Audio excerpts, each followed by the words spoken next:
There are 4,218 PS2 games, and I'm beating every one of them. I've got to own the game because I'm playing everything on the original hardware, but I've beefed it up with a RetroTink 5X, some component cables, and more to come soon. Can I do this before I die of old age? I hope so.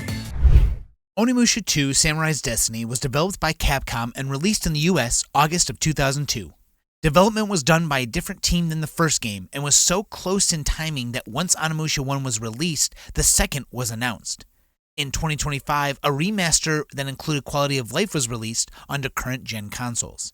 Sitting at a Metacritic score of 84 out of 100, can I beat this respected sequel?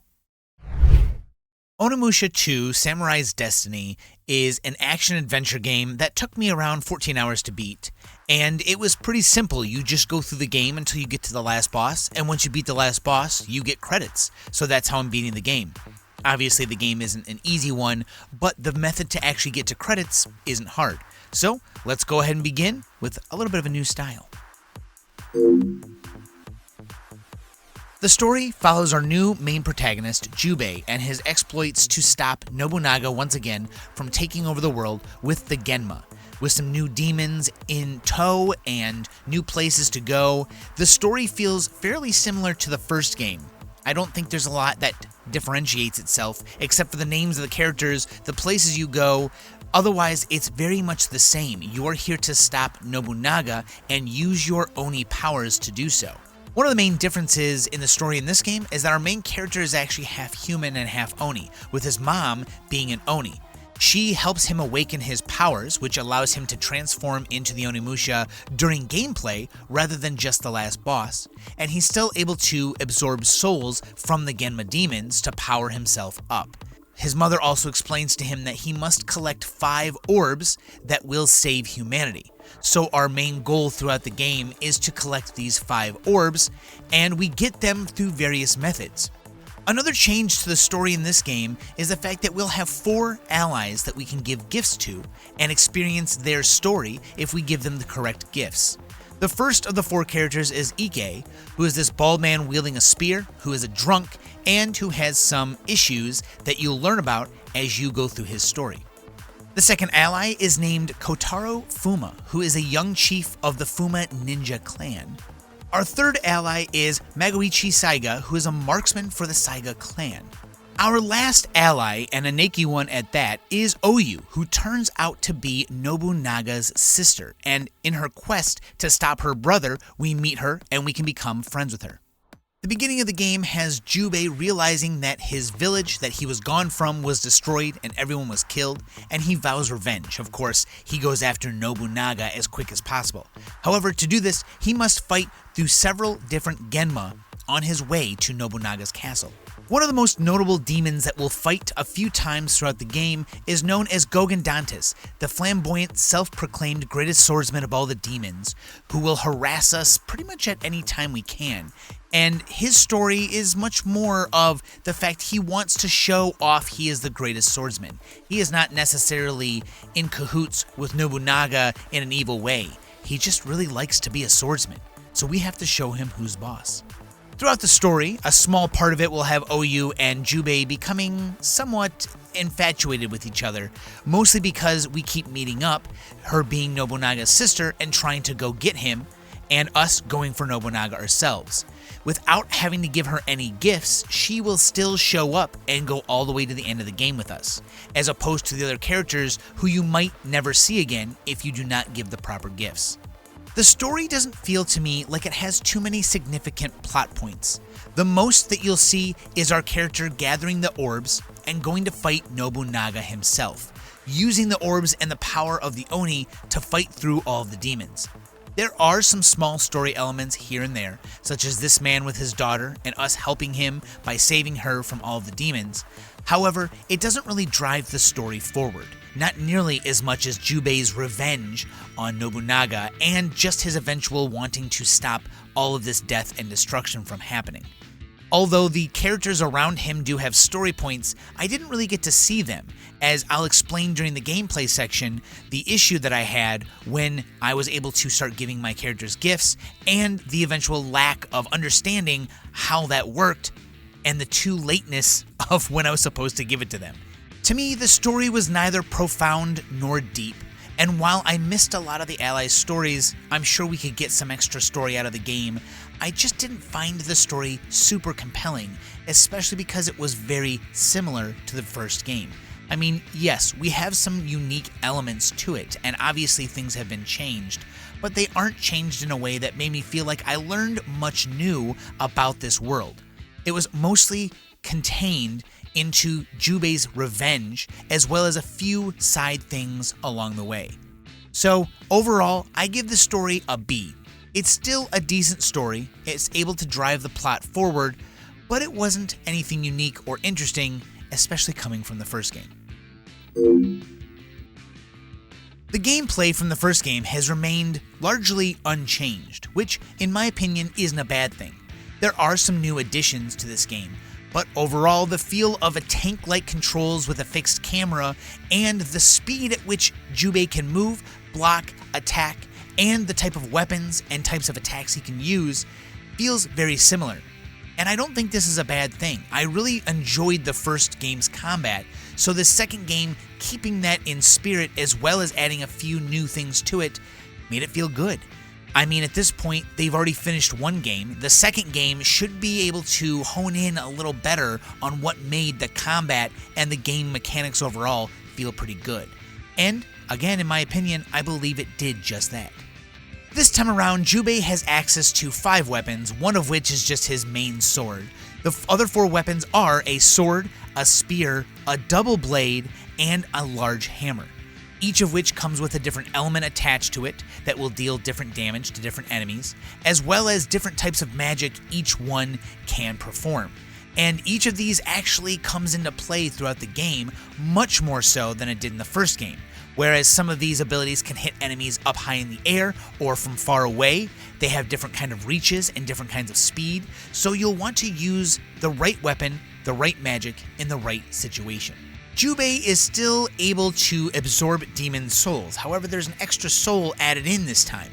The red souls give you experience, the yellow souls heal your health, the blue souls heal your mana or your magic power, and a new purple soul you don't actually have to kill an enemy for all the time is the Oni soul, which will allow you to turn into the Oni at any time during the game.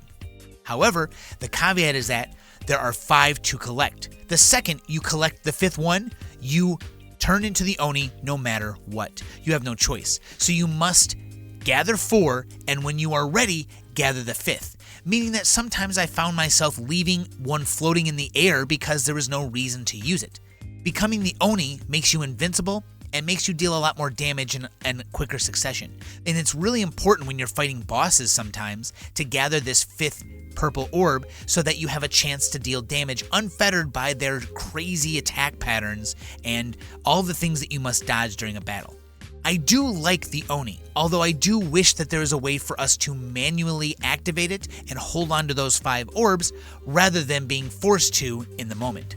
This game still contains some puzzles that we must work on to open chests or open doors, and honestly, I liked these puzzles a lot more. In the first game, one of the puzzles was simply gathering books to find the meanings to words and then placing those words in a certain order. It didn't feel so much as a puzzle as you just needed to explore and find them and then copy them down. In this, however, we get a couple different puzzles, such as this where you jump stones with different symbols on them until you get them in the right places. Others where you must slide little pictures around until you make a circle in the middle with so many moves to use, so you must figure out how to do it in the shortest amount of time possible. These puzzles were not so hard I was upset when I did them and couldn't do them. I found them to be fun, and they were spread out enough I didn't feel like I was doing puzzles every 5 seconds. The game much more centered around the combat. A slightly confusing and underwhelming mechanic in the game was near the beginning of the game going into a town called Onimusha, where there is no enemies, and you'll find a shop where you can buy items from. At first, these items don't make sense until you find that you need to give your allies certain items as gifts so that they can be in a better mood with you, be your friend more, and then you can experience their storylines. As far as I understand, you cannot experience all of the storylines in one go. You will have to play several times until you see all of them. This means that you'll need to learn what you need to give to each character in the shop, and it's not a bad thing.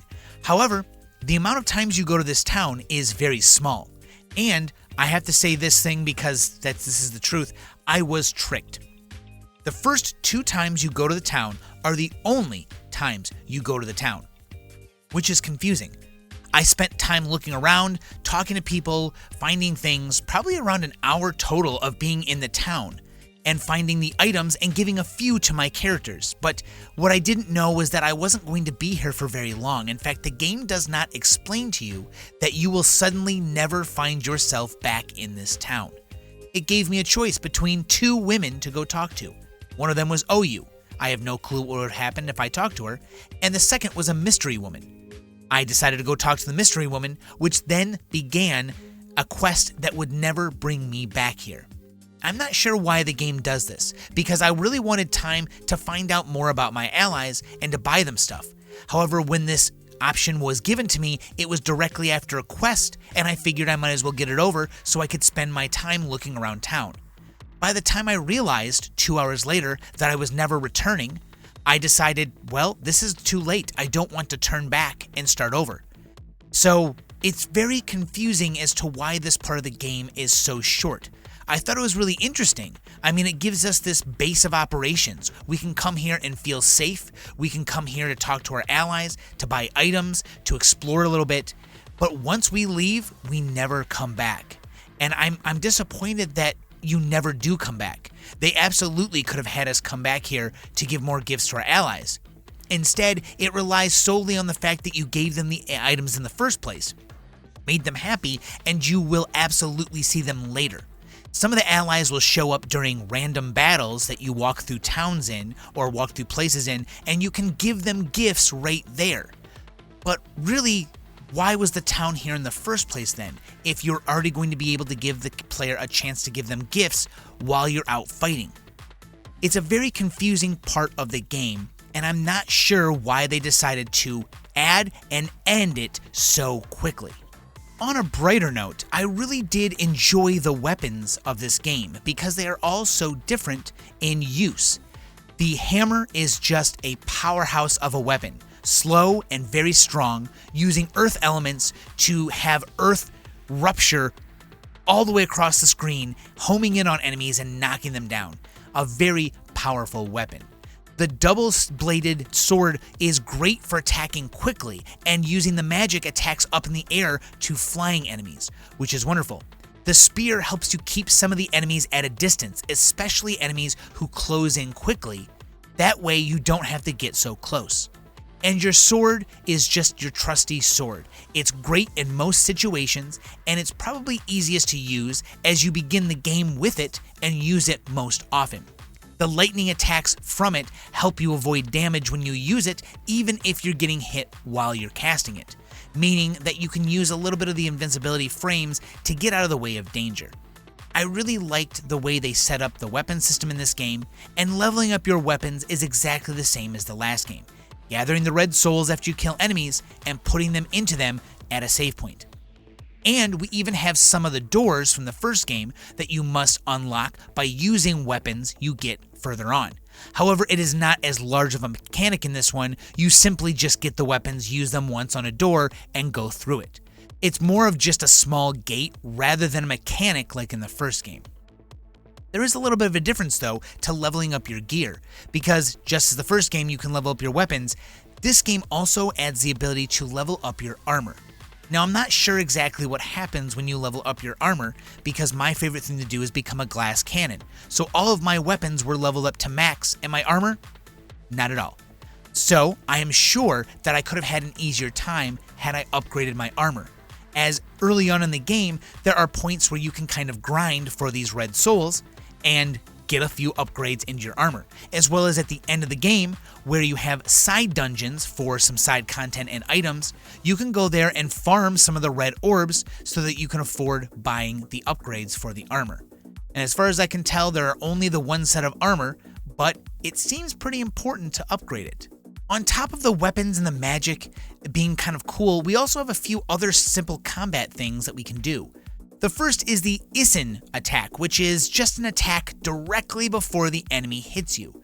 So let's say an enemy rears up to attack, you attack them first, you'll get a small critical hit that will flash on the screen and sometimes outright kill someone or deal quite a bit of damage depending on what enemy it is, especially a boss, which is very nice to do during a boss fight because that stops them from dealing massive damage to you. On top of this, we can also get special scrolls that will allow us to perform special combos with certain weapons. Now, we get one for each weapon, and that's helpful, but each one only has one, and you can add it in during your regular attack combos, and it can add into the fighting element of the game. Just for an example of how good the combat is in this game and how well they put together all of the magical abilities and uses for each of the weapons, the final boss really needed me, especially the way I play, to pick certain weapons and use certain magic at certain times.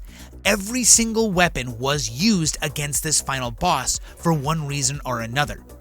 That was one of my favorite parts of the game, actually, was figuring out how to use my weapons in the right way to fight this boss, because he is very difficult. Maybe someone else didn't find him as difficult, but honestly, all of the things that he does forces you into figuring out how you can use your weapons and magic in a better way to deal damage to him while avoiding damage from him. And this just shows how much of a mastery you need over all of this stuff. And I think that's exactly what the game should be doing, what any game should be doing. You should be learning how to do all this stuff throughout the game, and near the end of the game, get tested on all of your knowledge on it. And this game does a fantastic job doing it. Overall, I give the combat and the mechanics of the game an A. It is very similar to the first game, and the unique parts of it are nice, but it still feels so similar that I'm going to have to say a little bit more uniqueness would have pushed this A up into an S, but I'm not sure exactly what it would have been. I don't think I have any ideas. Instead, I would have liked to see some of the ideas from the developers, change it just enough to give it that extra oomph. Otherwise, it is still very satisfying. My overall thoughts on the game as a whole give it an A tier in my tier list. This was a very fun game, and as much as it was similar to the first game, I still found myself enjoying it a lot. The combat difficulty was just right, even in situations such as this battle here, my hardest battle by far. This really needed me to get good and understand what I needed to do to fight this guy. It took so long, it took around 2.5 hours, and part of that was just not realizing all of the breadth of decisions you can make by using different weapons, all of the things you can do, and I absolutely loved the whole 2.5 hours. It was hard, and it was a little annoying being stuck that long, but overall, I'm glad it did because after this, I became much better at the game, understanding the mechanics much better. The story was okay. I wish that it was a little different. I wish there was a little more to it. It felt very samey to the first game, but it was still there to help drive the plot forward, and I'm fine with that because the gameplay for me was much more important. On top of all of this, the character animations were fantastic. The graphics are so detailed. Everything looks very pretty, even in a boss battle like this, as the tide ebbs and flows, comes in and out, and covers our feet as we're fighting. And it's just, they just do a good job with the set pieces, which is why I wish the story was a little more. I think they could have done a better job with the story. As far as I understand, this game was made almost exactly alongside with the first, so I can see how they maybe became a little too relaxed in how samey this game was to the first one. But I still recommend this game because of the options you have, the replayability for seeing the other characters' stories, and the small things you'll learn playing the game, because there's a lot here to work with. So, again, I recommend it, A tier, go play this game if you haven't. And with that, game 126 is beaten. I really enjoyed this game, and so I'm glad that it was a request. I also am excited to play the third game. I think these games are really good. I had no clue what they were, so this is really nice to have played it. It's just a cool experience. I'm very glad that I got to. So I want to thank everyone who has watched the video this far. If you are new here, you might not know this, but my style for this video has changed a little bit. Please let me know if you guys like this style any better, any worse, but I think this will probably be easier overall since not only do most of these games have a large history of videos and understanding all over the internet, but this maybe touches a little bit more on my own thoughts. So let me know how you like it. And thank you to everyone who was in the stream with me while I played this game, especially putting up with a couple hours of fighting Gogandantis, who I really liked his characters. So thank you so much, everyone, for being in the stream and hanging out with me. Also, thank you to everyone who has donated or become a member of the channel. You are the reason why we're doing these games, 100%. So I just can't thank you enough. And I will keep saying that. Thank you, and I will be back for game 127 soon. Later.